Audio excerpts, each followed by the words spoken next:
Welcome back to Jeesha Amlani का चैनल। Geisha Amlani का ही होगा ना, मैं जीशा हूँ। इस बार R letter is P in the A to set of film recommendations. P से ओ माय गॉड इतनी सारी फिल्में हैं, it seems like all the brilliant films decided P बहुत शुभ रहेगा, उस वही साउंड से हम फिल्म नेम करेंगे। तो आप प्लीज खाने का पीने का कुछ लेकर आगे आराम से ऐसे बैठ जाइए, क्योंकि बहुत लंबा सिलसिला चलने वाला है। लेट्स बिगिन विद प्यासा। गुरुदत्त की Pyaasa is regarded as the greatest of all times वाली फिल्म। जो भी लिस्ट बनती है of best films of the century या व्हाटएवर, प्यासा की एक जगह उस पर होती ही है। और क्यों ना हो। ये black and white film Guru Dutt की है, वो एक्ट भी कर रहे हैं, वहीदा रहमान इस फिल्म में है, जॉनी वॉकर भी इस फिल्म में है। और क्या गाने, एस टी बर्मन सुप्रीमेसी है ना। The song that always breaks my heart, जाने वो कैसे लोग थे जिनके प्यार को प्यार मिला। कभी कभी लगता है ये एक कुत्ते के बारे में लिखा गया था, क्योंकि यार लोगों से प्यार करना फिजूल है, कुत्तों से प्यार करो, देखो वो तुम्हें कितना प्यार वापस देते हैं। खैर फिल्म पर वापस आते हैं। It's a really heart breaking and tragic story of a poet, and you can watch this on Amazon prime. मेरी दूसरी रिकमेंडेशन एक तमिल फिल्म है, मारी सेल्वराज की डेब्यू फिल्म। वैसे मारी सेल्वराज की मैंने पहले कर्नन बताई थी आपको, तो पेरियारम पेरुमल में कतिर है। नाउ मारी सेल्वराज के बारे में मैंने आपको क्या बताया था कि ये वाले वीडियो में अगर आपने देखा हो, he is all about making you uncomfortable, very intense, lot of symbolism and social commentary on caste, how oppressive it is, how people deal with it, the impact it has in their lives, etc., etc.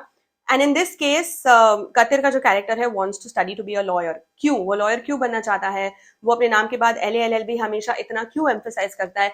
इतनी hard hitting film है, आप मानोगे ही नहीं कि ये किसी की debut film हो सकती है। That's how brilliant it is. Fun fact, it's also produced by Pa Ranjit, again a filmmaker who is very aware and woke and makes films which are having the anti-caste commentary. तो ये film आप prime पर checkout कर सकते हैं। फिर आती है शोजित सरकार की पीकू, सोनी लिव पर आप देख सकते हो। I love this film for a lot of reasons like everybody does, but Juhi Chaturvedi की राइटिंग दाद देनी पड़ेगी, क्या लिखा है यार कैरेक्टर पीकू। और उसके पास की कहानी है दीपिका और अमिताभ बच्चन, और इसमें इरफान भी है। एंड बोलने के लिए the story is about Amitabh Bachchan dealing with constipation, right, but there is so much more going on in this film. It's so layered, the performances are so brilliant. मैंने अपनी माँ को दिखाई बिकॉज आई फेल्ट कि वो बहुत रिलेट कर पाएंगी। You know sometimes like when the oldest daughter becomes the caretaker of the parent, but it's not about sex or gender here. I'm sure a lot of people can relate to it, and kaise after a while our parents become children and then we have to parent them. And Piku, just as a woman, the way she holds her own, it's one of the iconic women characters in our films.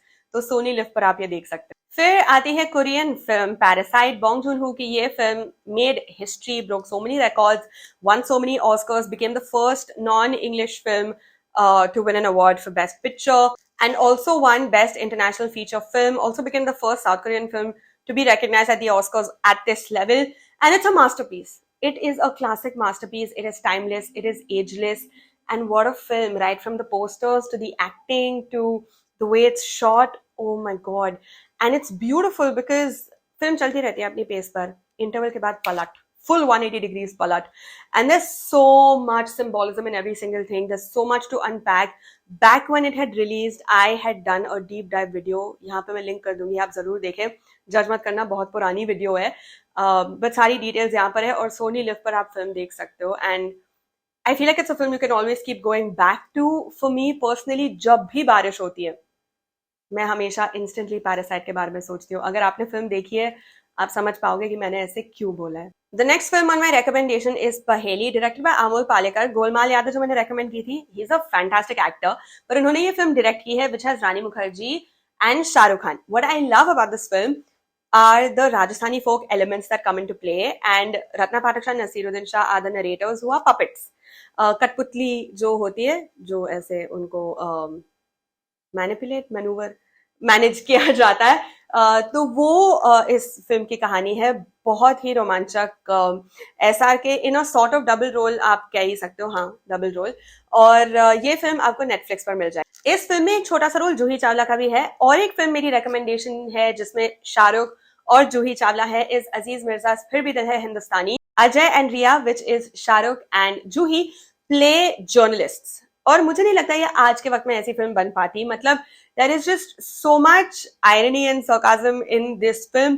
how both of them set out to get the highest TRPs possible and will do anything for it, to then how in their journalistic careers and journeys they have a हृदय परिवर्तन moment और फिर क्या होता है, ये आप Amazon Prime पर चेकआउट कर सकते हो। फिर मेरी रिकमेंडेशंस की लिस्ट में आती है पाथर पांचाली। अगर मैं गलत बोल रही हूँ तो प्लीज माफ कर दीजिएगा, करेक्ट कर दीजिएगा कमेंट्स में। पहली बार मैं बंगाली फिल्म रेकमेंड कर रही हूँ इस पूरी सीरीज में, क्योंकि मेरी नॉलेज बंगाली फिल्मों को लेकर इतनी ज्यादा नहीं है जितनी कि शायद से साउथ के क्षेत्रों की फिल्में या हिंदी फिल्मों के बारे में है। Anyway, he is a critically acclaimed, worldwide acknowledged, brilliant filmmaker, Satyajit Ray, and it's a 3-part film. It is about the siblings, ठीक है, and how they go about navigating life, and the fun नहीं, but like the miraculous part of all of this is कैसे he managed to make this film on a shoestring budget. So वो shoot कर रहे थे real locations पर, set वगैरह के पैसे थे नहीं, और 3 साल का डिले हो गया था क्योंकि पैसों की दिक्कत थी। और वो जब शूट भी कर रहे थे तो mostly amateur actors and makeshift crew members के साथ। And then you see how it went on to be globally renowned, which is testament to his brilliance as a filmmaker. ये आप Amazon Prime पर रेंट कर सकते हो। My next recommendation is Vidhu Vinod Chopra की परिंदा। इनफैक्ट मुझे इस फिल्म के बारे में फिर से पता लगा कि कितनी ब्रिलियंट है और कितना जरूरी है उसको देखना, because film heritage foundation to celebrate 45 years of Vidhu Vinod Chopra in the film industry, he released a lot of his films, including 1942 A Love Story। Please जाके देखो, क्या अद्भुत सुंदर फिल्म है, मतलब so captivating and enthralling that beauty is. I thought my heart was going to burst. It was so overwhelmingly beautiful. उसमें अनिल कपूर है, जैकी श्रॉफ है, मनीषा कोइराला है, और इसमें परिंदा में भी अनिल कपूर, जैकी श्रॉफ, इस बार नाना पाटेकर और माधुरी दीक्षित है। प्राइम पर अवेलेबल है। प्लीज आज ही ये दोनों फिल्में जाके देख लीजिए, फिर से एक बार और रिविजिट कर लीजिए, इतनी सुंदर फिल्में हैं, इट्स वर्थ इट। थोड़ी सी अंग्रेजी फिल्में भी है जो मैं रेकमेंड करना चाहती हूँ। एक तो है पाम स्प्रिंग्स, मार्क वारबर्ग की ये फिल्म नेटफ्लिक्स पर अवेलेबल है विद एंडी सैमबर्ग, ब्रुकलिन 99 में जो है, and Cristin Milioti from How I Met Your Mother. This film finds a mention here, मतलब इतनी लंबी लिस्ट है, इतना ज्यादा वक्त मैं ले रही हूँ आपका, फिर भी मैं क्यों एक और फिल्म ये इंक्लूड करना चाहती हूँ, because I am a die hard romantic, if you haven't figured it out already. तो इस फिल्म में होता क्या है, the two of them are stuck in a time loop, okay.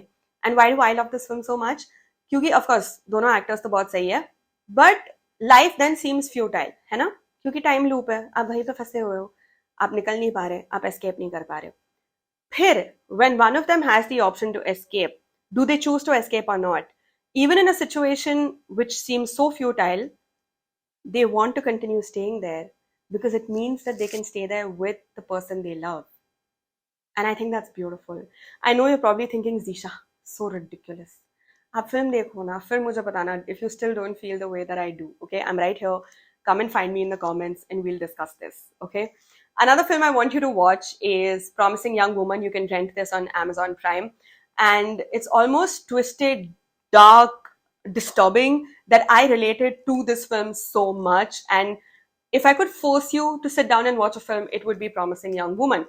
Basically, एक औरत की कहानी है, obviously, a young woman who's very promising, and how her life comes to an end. And then her friend decides to take it on her to make things right.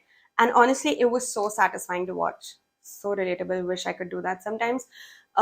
जिस तरीके से मर्द औरतों का फायदा उठाते हैं अलग अलग सिचुएशंस में, कैसे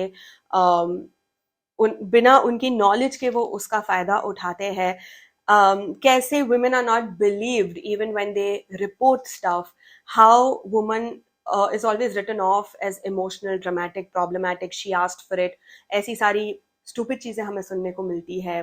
पहले तो क्राइम्स रिपोर्ट नहीं होते, जब होते तो ऐसा सुनने को मिलता है। Man, this film packs in so much. It's so brilliant, and rent it. It's worth that money on Amazon Prime. Emerald Fennell has made the film, and Carey Mulligan plays the lead, and honestly, one of the most satisfying films I've seen in practically forever. मेरी next film जो मैं आपको बताना चाहती हूँ recently release हुई थी, it's called Past Lives by Celine Song, and it's a very tender, beautiful, soft film, very vulnerable, very human. मतलब as human beings हम लोग बहुत what if में dwell करते हैं ना, मतलब instead of moving on with what's in our life, we tend to think about like वैसा होता तो क्या होता, काश वैसे होता तो, अगर ऐसे, अगर मगर में हम बहुत रह जाते हैं। और पास्ट लाइव्स उसी के बारे में है। एक कपल होता है जो एशियन कपल है, दोस्त होते हैं वो बचपन से, फिर अपनी अपनी लाइफ में आगे बढ़ जाते हैं, उनकी लाइफ्स दोनों अलग दिशाओं में जाती है, वो आगे बढ़ती है, शादी कर लेती है, पर ये अभी भी उसके बारे में सोचता रहता है कि अगर हम साथ होते तो लाइफ कैसी होती।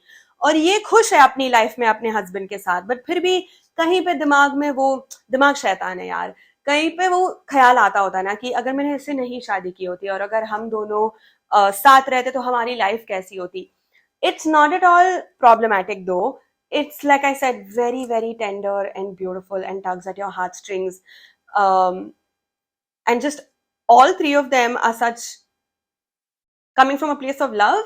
And her husband is such a green flag. The way he holds space for her. Oh, बहुत प्यारी फिल्म है। इसमें ग्रेटा ली, टियोयो और जॉन मगारो है। सेलिन सॉन्ग ने फिल्म बनाई है और लायंस गेट पर ये प्ले हो रहा है। हो सके तो आप जरूर देखें इस फिल्म को। और मेरी आखिरी फिल्म इस लंबे से वीडियो में इस pursuit of happiness, Chris Gardner की ये एक बुक है उनकी लाइफ के बारे में। तो it's autobiographical drama film, and it is directed by Gabriel Aquino, and Will Smith's playing Chris Gardner का role. Also his own son real life में plays his son real life में, Jaden Smith, and कैसे वो struggle कर रहा होता है अपने और अपने बेटे की लाइफ के लिए, ऑलमोस्ट होमलेस हो जाता है और अपने आप को और अपनी जिंदगी को बचाने की कोशिश कर रहा है, पैसे कमाने की कोशिश कर रहा है। बहुत ही ऑनेस्ट फिल्म है, and I think it's also a feel good wholesome movie क्योंकि you know there is a happy ending awaiting after all of that struggle, and you want to hope and feel that that's what all of our lives will be like कि अगर आप संघर्ष करो तो eventually सब ठीक हो जाता है। बट बहुत अच्छी एक्टिंग की है विल स्मिथ ने इस फिल्म में। बुक पढ़ो आप या फिल्म देखो, but do check it out one. ये कहानी ऑफ अ होमलेस सेल्समैन, आप इसे नेटफ्लिक्स पर देख सकते हो। तो थैंक यू सो मच, बहुत वक्त ले लिया आज का आप, easily I think one of our longest videos, but there just so many brilliant films to recommend. अगली बार I will be back with the next letter right here. तो सब्सक्राइब करेगा और शेयर करेगा ताकि और लोग सब्सक्राइब कर पाए। Please take care of yourself, bye.